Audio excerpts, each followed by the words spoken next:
What's up, YouTube? It's laundry day, laundry night. For those that have been around a minute, I do laundry on Saturdays. I rented an apartment, sight unseen, and don't ever do that shit to yourself, because so now my washer and dryer is basically like it's a fixture in the kitchen now. It's become one of the cabinets or something like that, you know what I mean? So yeah, definitely. Anyways, man, it's been a busy, productive ass day, and I'm thankful for it. I've had a lot of coaching calls. Coaching is going great. It is. So for everybody that supports me, thank you. For everybody. What the hell is up with this blinking ass light? See this shit? So anyways, everybody's so, you know, to everybody that supports me, man, thank you. Thank you. I never even realized how many people, I didn't realize how many haters I would accumulate. I never realized how many people secretly or fucking outspoken, verbally, publicly want you to fail. That shit is wild to me, man, to sit back and think how many people are hoping I fail. Strangers in the comment section that literally hope I fail. You guys must not know who the fuck I am. Some of you have me pegged as an online influencer or something like that. Like, you must not know who I am. To sit back and hope that I fail, that's sad, man. That says a lot about you. That is. That's sad. And it really does. It says a lot. You know, I've never looked at what another person had and wished harm or ill will on them, or wish that their business or their life became a complete catastrophe or failure. Never. But I can sense it. I can pick that energy up through the phone. I can feel it. And that shit's real. I can feel the hatred that some of you had just pushed off into the universe for me. And it's sad, man. It's sad. It says a lot about what you got going on in your personal life. I really hate that for you. But to get on topic, because you guys know I like to ramble. None of this is scripted, guys. This is all off the top of my head. Unicorns and fairy dust. I wanted to talk to you guys about why businesses fail. Why do businesses fail? Shit, I don't know. Let me make up something that sounds good and hope you guys like it. Honestly, man, businesses fail because what I see is they don't have enough startup capital to keep running. Businesses fail because they do not have enough startup capital to keep going, to keep running. You are going to enter a period of negativity. No sales, no clients, no work, no money. It is going to happen in the beginning for sure. And you need to be able to run on your own dime. It's no different than starting a YouTube channel, starting a lawn care, starting a painting business or a home remodeling company or anything. It's no different. You're going to go all in on your marketing. You're going to spend a lot of money on marketing, branding. You're going to spend a little bit of money on those little things. Those little things will start to add up, especially if you're running a legit business and you're really trying to make it last. If you're really trying to run a company and grow it and make it really meaningful, you know, something with some meat to it, man, something that your kids can hang their hat on, then the reason those things fail is because you didn't have enough startup capital in the beginning to run with it, because there's going to be a period of negativity. There is going to be a period to where you don't have anything and nothing is coming in. And you need to be able to withstand that. You need to be able to hang on by the skin of your freaking teeth. You need to be able to hang on. That period sometimes, I mean, I don't know how long it lasts. Everybody is different. That period, I'm going to tell you right now, if that period lasts more than 6 months, you might want to start looking at some form of rebrand, remodel, or shutting down.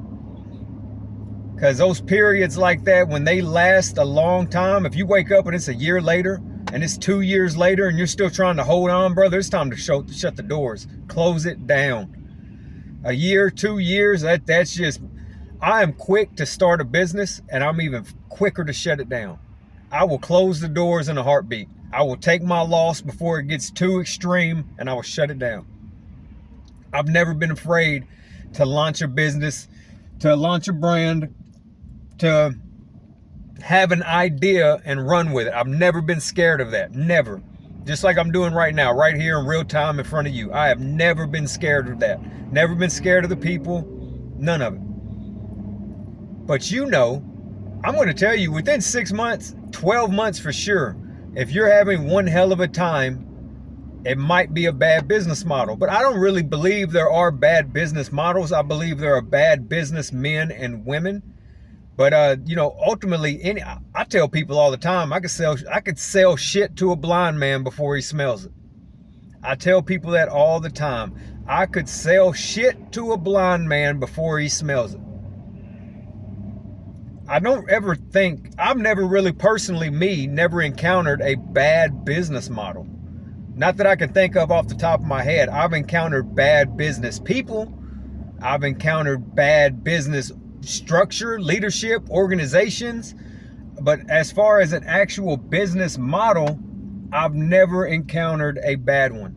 I've never seen a bad car lot. I've never seen these things.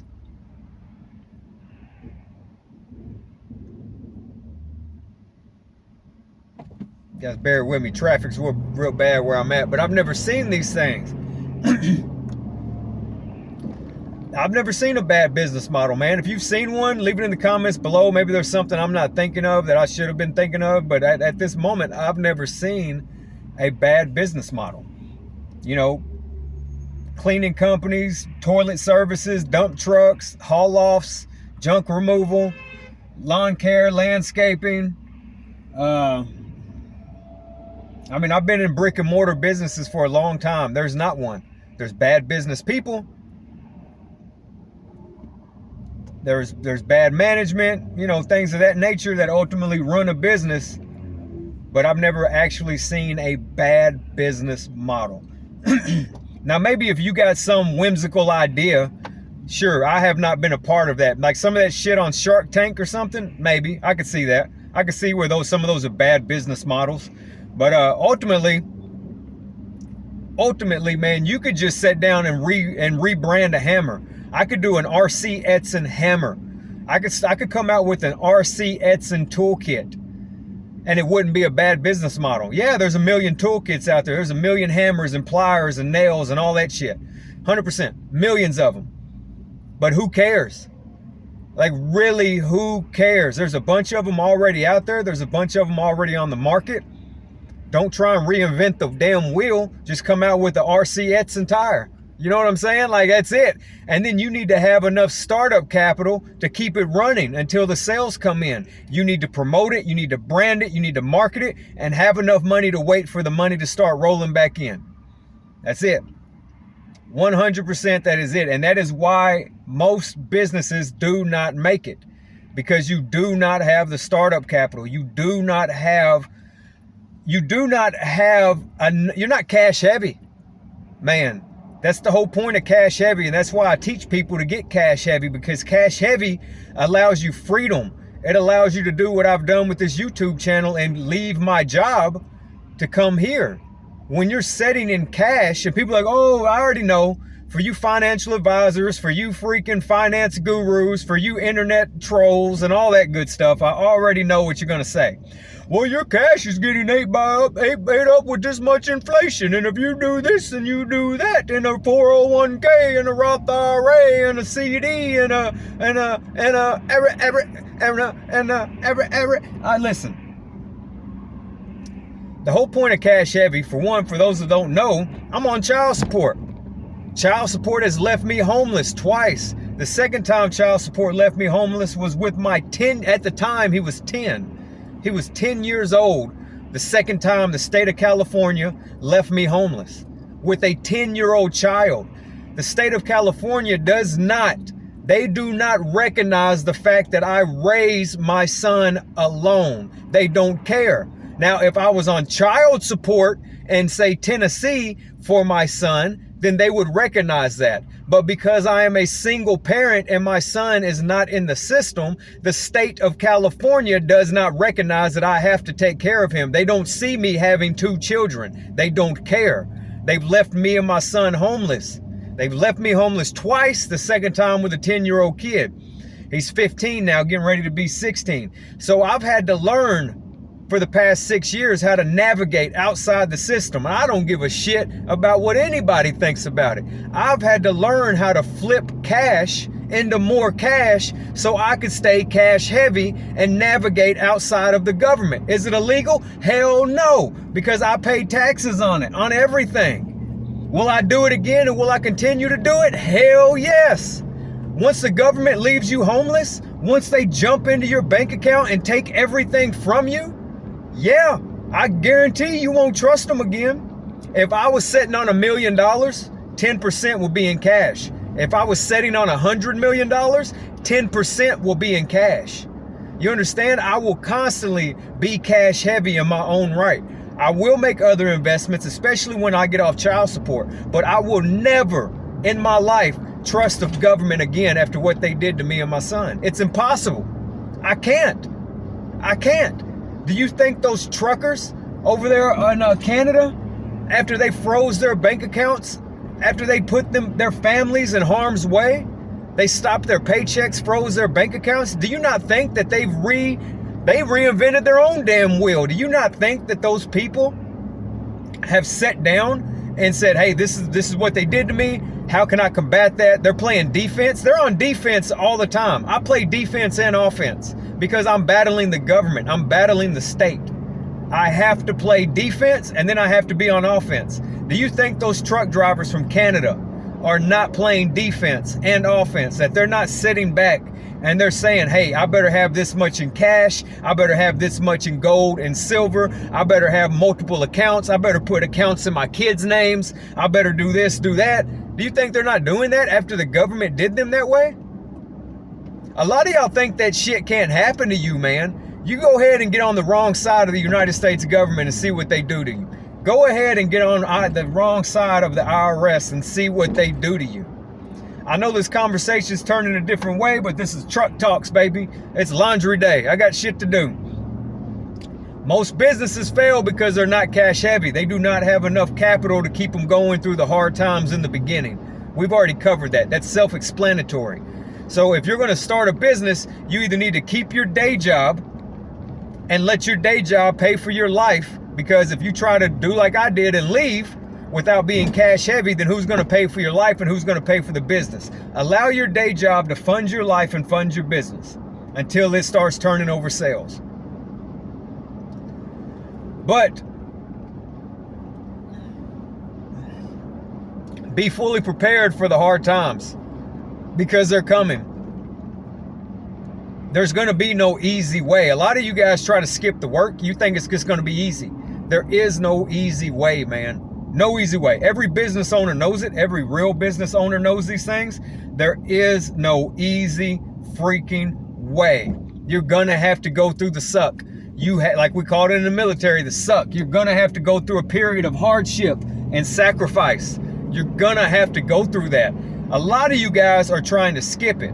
I've even had a few clients that I've talked to in the past that were trying to skip the suck. They're trying to skip the period of sacrifice and go straight to good times. It ain't going to happen, man. That's not going to happen at all. So, cash heavy is the way to be. You guys want me to dive into that some more? You want me to tell more stories about child support, being homeless, the way it left me? Leave it in the comments below. I got no problem doing that. I've talked a lot about these things on the channel. It was brought to my attention that I probably need to start making, a library or something, to where you start getting all your videos in line. That way you guys can go watch through them. For those that have went back and watched all my older content, I see you. I thank you. Thank you so much for doing that. That means the world to me because you fully understand who I am. About not paying off your debt, not when you're broke. People don't like the methods that I teach, but the methods I teach are very practical. They're practical for the young girl or boy growing up in the projects. They're practical for the single mother. They're practical for the young man on child support, not knowing what to do and how to feed himself. Because for those that don't know, child support does not give a shit about your child's father. Once you put your child's father into the damn system, you just threw him into slavery. You threw him into modern day slavery. They leave him just enough to buy food. You threw that man into slavery, and that shit's sad, but I see a lot of women do it. It is what it is, you know, I mean, it is what it is. That's what y'all been taught to do by society. A lot of women scream and complain that there are no masculine men left in the world, but you sat down and you literally traded masculinity for child support and food stamps. Your child's father is the first line of defense. Boy or girl, your child's father is the first line of defense from the rest of the fucking world. And you traded that man for child support and food stamps. Shit's sad.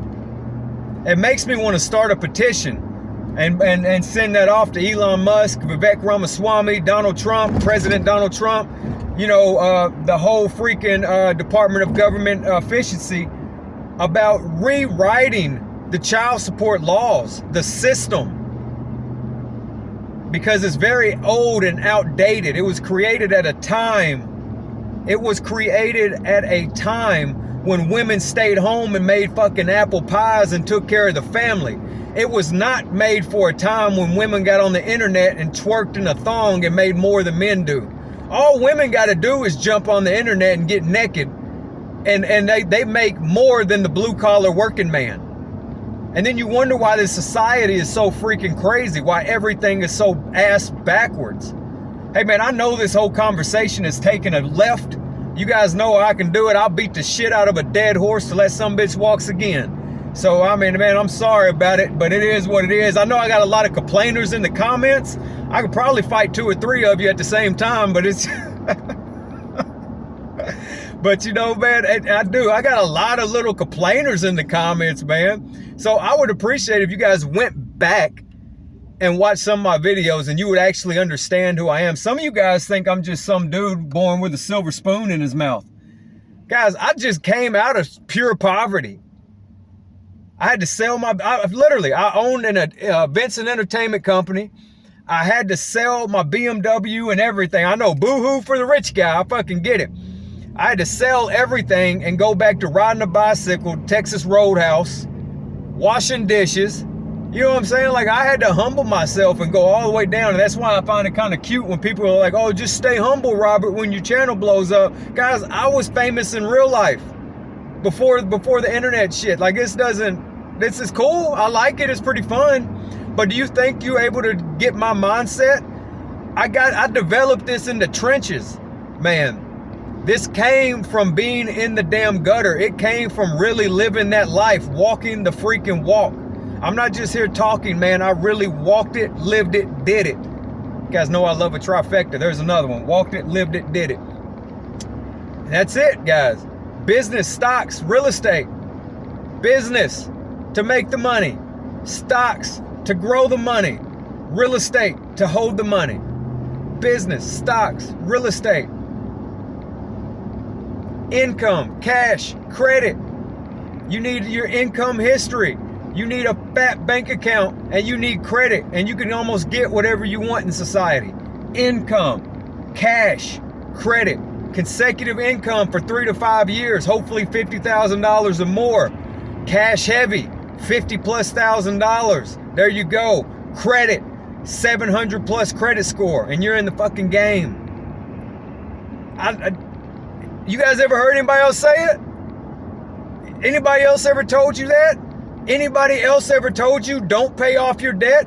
Don't worry about a Roth IRA and a 401k unless all you want to retire with is 1.5 million. But if you're trying to be a multi-millionaire, a Roth IRA and a 401k ain't gonna do it? Anybody ever told you that shit?